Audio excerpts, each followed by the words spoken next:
GST से छोटे व्यापारियों को, मजदूरों को, स्मॉल और मीडियम बिजनेस वालों को फायदा हुआ? मुझे हाथ उठा के दिखा दो इस यहां पे।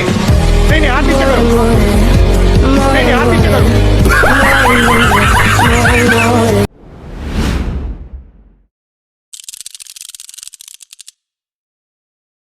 मोदी जी की बुराई वही व्यक्ति कर सकता है जो जिसके अंदर लालच भावना होगी, और जो यहाँ से साफ है वो मोदी जी की कभी बुराई नहीं कर सकता है, क्योंकि आज ये मोदी जी की गरिमा है। प्रथम प्रधानमंत्री देश का ऐसा है जब से हमारा देश गुलामी से छुटकारा पाया कि चौथा स्थान मोदी ने ला दिया है भारत का। रईसों में गिनती होने लग गई। आज जो हमारे भाई लोग कहते हैं कि विदेश यात्रा कर रहे हैं, विदेश यात्रा करने से फायदा कितना ला रहे हैं इनको मालूम है? जहाँ मोदी जी जाते हैं वहाँ कम से कम 50 दस्तावेज पर वहाँ उस देश से साइन करा करके लेके आता, वो शेर नरेंद्र दास मोदी। इनको क्या मालूम है?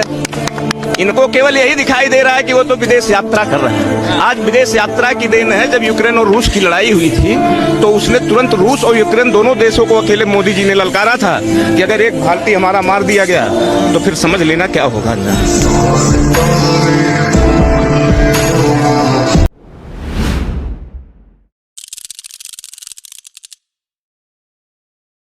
देखिए, कोरोना में सब साथ थे। मैं तो आज वो थाली चम्मच लाया नहीं तो बजा भी देता मैं।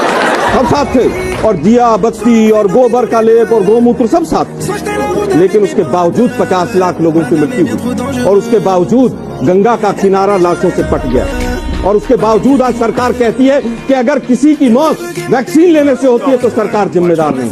दुनिया में हम दूसरे नंबर के बड़े देश हैं। सफल वैक्सीनेशन हुआ। चाइना में क्या स्थिति देख लीजिए और हमारी क्या स्थिति। और फैक्ट के साथ बोलता हूं, कोविड को मोविड किसने बोला?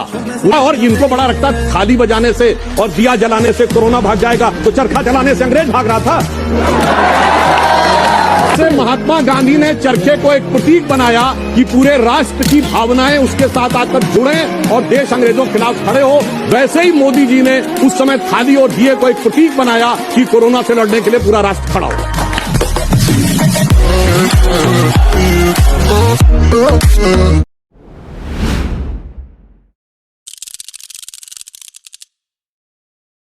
कायर हैं आप, कायर हैं आप। कंट्रोल। हमने तो इंदिरा गांधी के जमाने में पलट दिया, राजीव गांधी के जमाने में पलट दिया था। करते डिबेट कर नहीं पाते, निलंबन करके 150 लोग का छोड़ देते हैं। सुधांशु जी, क्या इनसे बात की जाए? नहीं, कर लीजिए भाई, ये कर कायर लीजिए भैया। हमारी इनके जमाने में हमारी फौजें जीतती थी और ये कायरता से सब कुछ छोड़ के चले आते थे। इनके जमाने की तो कायरता ये थी कि 95 में परमाणु विस्फोट करने वाले थे, नरसिम्हा राव एक फोन आ गया, किनारे धर दिया था। इसलिए आप अपनी कायरता, इनकी कायरता ये थी कि 26/11 का हमला हुआ, उसके बाद भारत की सेना आक्रमण के लिए तैयार थी, मगर इन्होंने इसलिए अटैक नहीं किया कि बीजेपी को फायदा न मिल जाए। और ये बात बराक ओबामा ने अपनी किताब द प्रॉमिस लैंड में मनमोहन सिंह से बातचीत के आधार पर 2010 में कहा है। इसलिए आप तो लगातार बोल रही है सुप्रिया सिन्हा जी, आप तो लगातार बोल रही है। बोलने दीजिए। पुलिस की इंक्वायरी के ऊपर कहा गया कोर्ट की निगरानी में इंक्वायरी होगी, वो मारा गया। कहा गया कुश्ती संघ बनिएगा। सुनिए, चुप रहिए।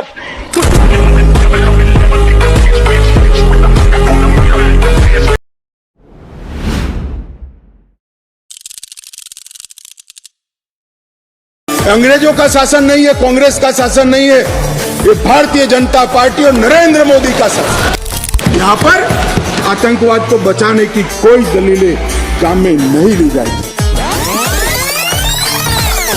मुझे तो आश्चर्य हो रहा है, इस देश के कानून में आतंकवाद को रोकने की धारा है और इस सम्मानीय सदन का कोई व्यक्ति उसको मानव अधिकार के नाम से विरोध करे। आतंकवाद ही मानव अधिकार का सबसे बड़ा हनन करता है। जो आतंकवाद फैलाता है, आतंकवादी कृत्य करता है, जिसका जो विक्टिम होता है, इसके मानव का अधिकार का हनन आतंकवादी कृत्य करने वाला व्यक्ति करता है और उसको कठोर से कठोर सजा मिलती है। और मैं तो आश्चर्यचकित, मैं यहां बैठा होता तो टोकता भी, रोकता भी, प्रयास भी करता कि इसको सदन के रिकॉर्ड का हिस्सा न बनने दिया। आप एक्सपोज हो रहे हो, मगर मैं था नहीं, मैंने पढ़ा। इसका बचाव करते हैं, किस जमाने में जी रहे? अंग्रेजों का शासन नहीं है, कांग्रेस का शासन नहीं है, ये भारतीय जनता पार्टी और नरेंद्र मोदी का शासन। यहाँ पर आतंकवाद को बचाने की कोई दलीलें काम में नहीं ली जाएगी।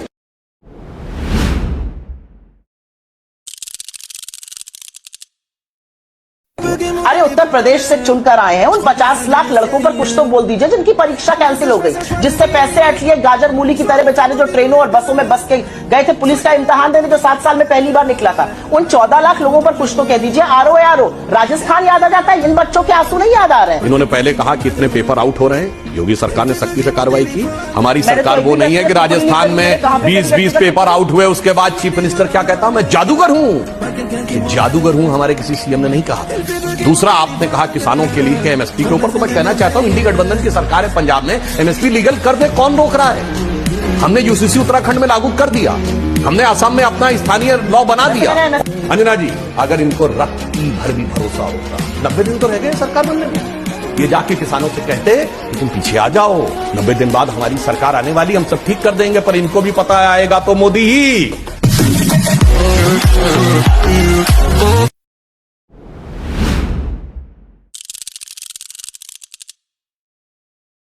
पिछले 1 साल में 170 आईफोन्स बदले हैं, ये भी सबूत ईडी के पास है। ये केजरीवाल पहला ऐसा केस है। ये बड़ा ही दिलचस्प केस है। जब से ये जेल गया है तब से जर्मनी ने रोना चालू कर दिया, यूके ने कर दिया, यूएसए ने कर दिया, यूएन ने कर दिया, पूरी दुनिया रोने लग गई केजरीवाल के साथ कुछ बुरा ना हो जाए, केजरीवाल के साथ बुरा ना हो जाए। इस पर मैं कई वीडियो बना चुका हूं। अच्छा खासा मनी लॉन्ड्रिंग का केस साफ साफ दिखाई दे रहा है। इसने कितने पैसों की हेरफेर करी है ये भी ईडी के पास है। केस इतना मजबूत है कि केस के बेसिस पर कोई भी कोर्ट बेल नहीं दे पा रही। सुप्रीम कोर्ट ने केस के बेसिस पर बेल नहीं दी है, उसने कहा कि केस अलग है, बस इसलिए बेल दे रहे हैं ताकि आप अपना चुनाव प्रचार कर सकें। तो जाहिर सी बात है कि ये संगीन अपराधी है, लेकिन न्यायालय ऐसा कैसे भेदभाव कर सकता है कि किसी नेता को तो आप मोहलत दे रहे हो चुनाव प्रचार करने की, लेकिन आम इंसान अगर जेल में चला जाए तो वो उसको बिल्कुल भी मोहलत नहीं देते। अब कानून की बराबरी कहां है? अब संविधान कहां गया? हालांकि चुनाव प्रचार करना ना तो आपका मौलिक अधिकार है, न संवैधानिक अधिकार है, न किसी प्रकार का अधिकार है। ऐसा कुछ नहीं है कि इन अधिकारों को बचाने के लिए कोर्ट को एक एक्स्ट्रा।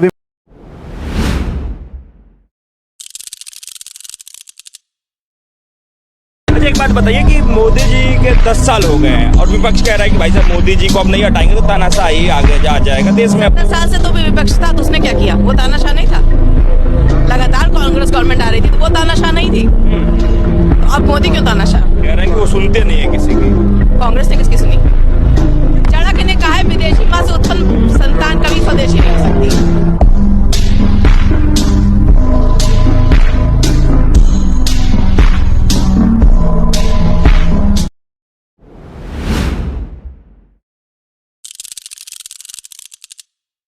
2004 का चुनाव याद है आपको? देश प्रगति के पथ पर बहुत ही तेजी के साथ दौड़ रहा था, बड़े बड़े हाईवे बन रहे थे और हमारा भारतवर्ष सफलता के शिखर पर था। Pramod Mahajan shining India campaign चला रहे थे। देश के हर नागरिक को यह विश्वास था कि अटल बिहारी वाजपेयी ही वापस लौटेंगे। हमारे जो वोटर थे वो अति आत्मविश्वास में आ गए और वोट डालने ही नहीं गए। परिणाम ये हुआ कि 10 वर्षों तक हमने एक अकर्मण्य सरकार को झेला। आज भी देश की स्थिति वही है। देश सफलता के शिखर पर है, प्रगति हर तरफ दिखाई दे रही है, बड़े बड़े हाईवे बन रहे हैं, भगवान राम का मंदिर बन चुका है, धारा 370 समाप्त हो चुकी है। हर कोई इसी विश्वास में है कि आएंगे तो मोदी ही, और यही कारण है कि पिछले 2 चरणों में वोटिंग बहुत ही कम हुई है। यदि आप आज वोट डालने नहीं निकले तो कल आपको बहुत कुछ झेलना पड़ेगा। विचार अवश्य करिएगा।